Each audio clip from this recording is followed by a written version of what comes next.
O que nós precisamos fazer? Quais são as medidas que devem ser tomadas? Para a nossa parte, aumentando a capacidade do nosso sistema de saúde com a ampliação da capacidade hospitalar.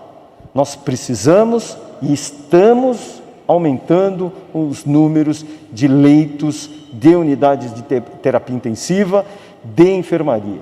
Estamos recrutando profissionais da saúde para garantirem assistência aos pacientes com Covid.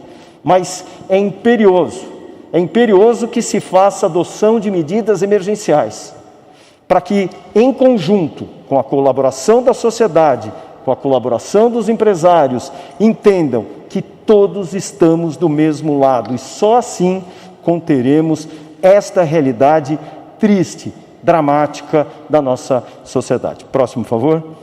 Estamos, como disse, cancelando as cirurgias eletivas nesses hospitais públicos e conveniados, e eu lembro a vocês que aqueles pacientes que precisarem de cirurgias eletivas, porque tiverem de alguma forma algum risco da sua vida, serão sim operados.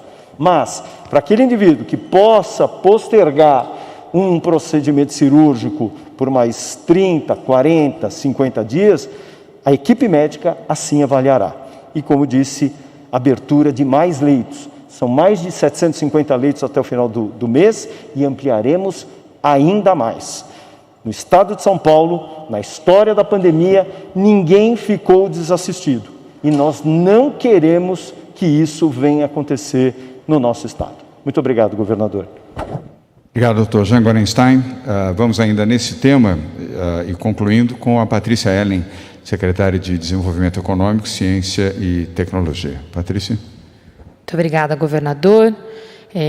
Eu queria iniciar esclarecendo um ponto muito importante.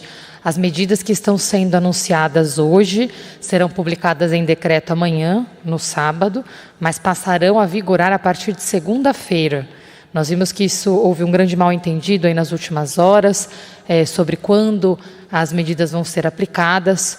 Nós sempre estamos trabalhando aqui com total transparência, mas sempre garantindo o mínimo de previsibilidade e organização para as pessoas no nosso estado e também para os donos de estabelecimentos.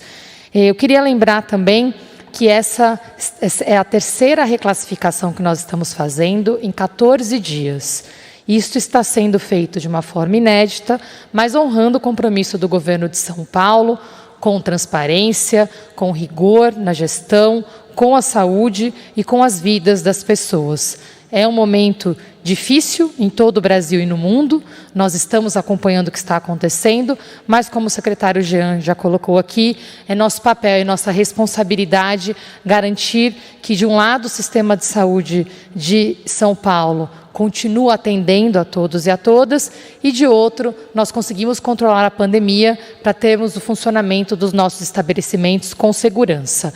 Essa página é muito importante porque ela mostra em detalhes o que o secretário Jean já descreveu, que é a evolução de pacientes internados em leitos de UTI Covid nas últimas 2 semanas.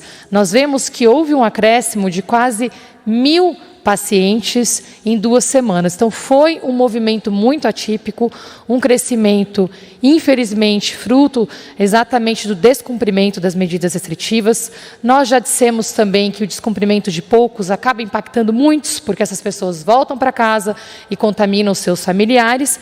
Mas nós temos também aqui o dever hoje de adotar novas medidas, porque sem novas medidas restritivas e com esse comportamento que nós acompanhamos nas últimas semanas, nós vemos que nós teríamos em 28 dias o que aconteceria é que o Estado poderia ter um esgotamento de leitos UTI Covid. Então, é isso que nós estamos evitando aqui. Nós não podemos esperar para tomar novas medidas. Todos sabemos que o que acontece hoje reflete no sistema de saúde em 2 a 3 semanas e, por isso, essas medidas estão sendo tomadas agora. Porque se o comportamento de hoje se mantém, nós teríamos um risco de colapso em 4 semanas e é isso que nós estamos atuando aqui para evitar. Na próxima página, nós trazemos, então, quais são essas medidas. Ouvindo a saúde, ouvindo todas as possibilidades que podemos fazer seguindo as regras na gestão pública, nós estamos atuando aqui com 3 conjuntos de medidas. O primeiro é o endurecimento do parâmetro de taxa de ocupação para a classificação das regiões na fase vermelha. Até hoje, a regra vigente era de 80% de ocupação, agora passa a ser 75%. A segunda medida é que nenhuma regional de saúde poderá ser classificada nas fases amarelas e verde até o dia 8 de fevereiro. Então, nenhuma região será classificada nem no amarelo, nem no verde, exatamente para a contenção da pandemia nas próximas 2 semanas. Além disso, nós também estaremos operando com o modelo de fase vermelha em todo o estado, entre 20 horas, entre 8 da noite e 6 da manhã, todos os dias da semana. E nos próximos 2 fins de semana, não esse, para evitarmos mal entendido novamente, não esse, no fim de semana do dia 30 e 31, no fim de semana do dia 6 e 7 de fevereiro. Esses são os 3 conjuntos de medidas que nós estamos aplicando, mas eu gostaria também de relembrar o que muda na classificação. Na próxima página, nós temos a classificação vigente. Essa era a nossa classificação da última semana. Na próxima página, nós temos aqui os indicadores atualizados que refletem de forma detalhada a piora que o secretário Jean descreveu. Isso em todas as regiões do estado. Nós temos aqui alguma dimensão do Plano São Paulo que já está na fase laranja ou na fase vermelha. Então, nós temos, como o secretário disse, uma média de ocupação de leitos 71,1%. E isso cresceu muito rápido nas últimas semanas. Nós tivemos um acréscimo de 20 pontos percentuais em menos de 2 meses, em cerca de 45 dias. Então, a média do estado hoje é uma média para fase laranja em todo o estado. Nós tivemos um aumento em todos os indicadores, como o secretário descreveu, e aqui eu queria destacar algumas regiões que tiveram um crescimento muito grande de ocupação de leitos. Região de Barretos, região de Bauru, Franca, Marília, Presidente Prudente, Sorocaba e Taubaté. Todas elas hoje têm ocupação de leito acima de 75%, que então isso as coloca nesse novo modelo já automaticamente na fase vermelha, não somente os fins de semana e após as 20 horas, mas durante os dias, durante toda a semana, a partir de segunda-feira, dia 25 de janeiro. Com isso, na próxima página, nós temos detalhado qual que é a nova classificação vigente, a 19ª atualização do Plano São Paulo. Presidente Prudente, Bauru, Sorocaba, Barretos, Franca e Taubaté regridem para a fase vermelha, juntamente com a região de Marília, que já estava nessa fase, se mantém nessa fase, porque também teve piora de ocupação de leitos.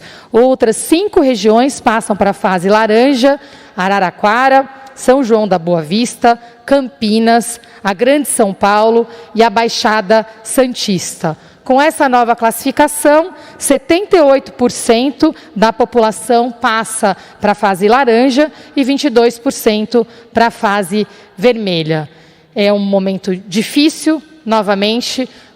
É óbvio que nenhum gestor público gosta de trazer essa notícia, mas é nossa obrigação nesse momento preservar as vidas, preservar todos nós, para que possamos juntos, nessa fase final, que temos a esperança da vacina, termos nos próximos meses a manutenção do controle da pandemia, como fizemos juntos nos últimos 11 meses. Muito obrigada. Vamos ao tema da educação, as mudanças que fomos obrigados a promover com o secretário de Educação do Estado de São Paulo, Rocieli Soares. Boa tarde a todos, peço que coloquem a apresentação, por favor. Nós estamos, obviamente, sempre acompanhando com a área da saúde. Educação continua sendo prioridade, continua sendo essencial e as escolas continuam autorizadas a estarem funcionando. Nós estamos falando aqui de, mesmo na bandeira vermelha, as escolas são sim prioridades, continuam as escolas privadas, as municipais e as estaduais autorizadas a funcionar nos termos do decreto do governador. Nós temos uma alteração no nosso calendário, que vou explicar aqui, da rede estadual somente, e uma regra da obrigatoriedade em relação à frequência dos alunos na bandeira vermelha e na bandeira laranja. Então, pode passar. Esta mudança ela foi discutida pelo Conselho, e na própria indicação do Conselho, nós já deixamos muito claro, junto com o Conselho, que nós poderemos fazer novas orientações, obviamente dependendo da evolução da situação da própria pandemia. Então, sempre estaremos verificando. Então, o que foi estabelecido lá? Que mesmo na bandeira vermelha e na bandeira laranja, 1/3 do tempo deveria ser obrigatoriamente presencial. Esta regra é que não valerá neste momento, justamente porque uma coisa era uma região no vermelho, outra coisa é várias regiões no vermelho e no laranja. Mas a escola pode e deve abrir. E aqui uma reflexão importante. Nós estamos falando aqui de fazer o controle da pandemia. As escolas não são o vetor de aumento da pandemia. E as famílias, as escolas, os professores, todos nós devemos fazer esta reflexão da importância da educação. Pode passar? Aqui falando especialmente de algumas premissas para a rede estadual. Obviamente já falei que a fase vermelha e a laranja não é obrigatória mandar, então se a família não quiser mandar presencial na fase vermelha e na fase laranja, a família estará autorizada a permanecer na educação à distância. Mas a escola pode e deve abrir para atender os alunos e as famílias que desejam. Isso é para a rede privada e para a rede estadual. A primeira semana de fevereiro, nós vamos utilizar a previsão das nossas aulas da rede estadual, lembrando que cada escola particular, cada rede municipal faz o seu calendário.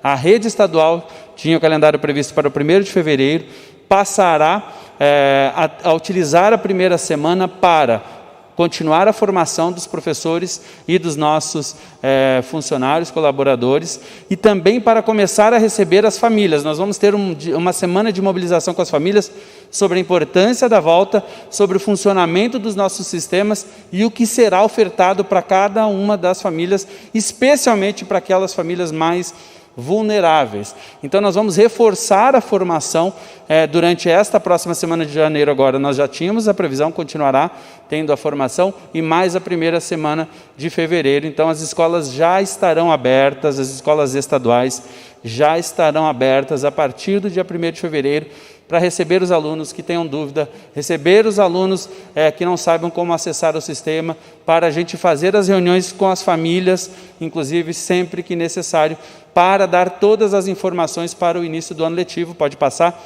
que será no dia 8 de fevereiro. Então, o início do ano letivo, da forma híbrida, tanto presencial quanto pela tecnologia, começará no dia 8 de fevereiro. Então, lembrando que a primeira semana de fevereiro será para formação. E, de novo, isso é o calendário da rede estadual. A escola particular X já tinha programado as escolas para voltar no dia 1º de fevereiro. Pode? Pode. Está mantida a autorização para isso. O início das aulas, então, no dia 8 de fevereiro, com a primeira semana letiva, especialmente, então, a partir do dia 8 de fevereiro, isso é muito importante, nós vamos focar no acolhimento, na prática dos protocolos, onde todos os nossos estudantes, todos eles, inclusive as famílias, passarão por formação para a prática dos protocolos, para a prevenção. Isso é muito importante, ser radicais quanto ao cumprimento dos protocolos e o aprendizado das ferramentas tecnológicas, que começará desde cedo para que os nossos alunos consigam acompanhar todas as nossas aulas. Pode passar. Lembrando que nós investimos 1,5 bilhões de reais do governo do estado neste final de ano, comprando notebooks, comprando tablets, comprando televisores, chips para os alunos mais vulneráveis e chips para os professores, que começam a ser entregues já nesta semana que entra, a partir de terça-feira. Pode passar? Agradeço. Ficaremos à disposição, governador, e lembrando, é fundamental que as pessoas discutam o que é prioridade na sociedade. Nós estamos fazendo a prevenção aqui para que não aumentem os números do Covid, mas nós não podemos permitir que aumentem os números da depressão, da angústia, com as nossas escolas não tendo a opção de ofertar os seus serviços fundamentais, essenciais para os estudantes que mais precisam, especialmente. Então, continuemos trabalhando e priorizando as nossas escolas abertas e o atendimento à nossa população.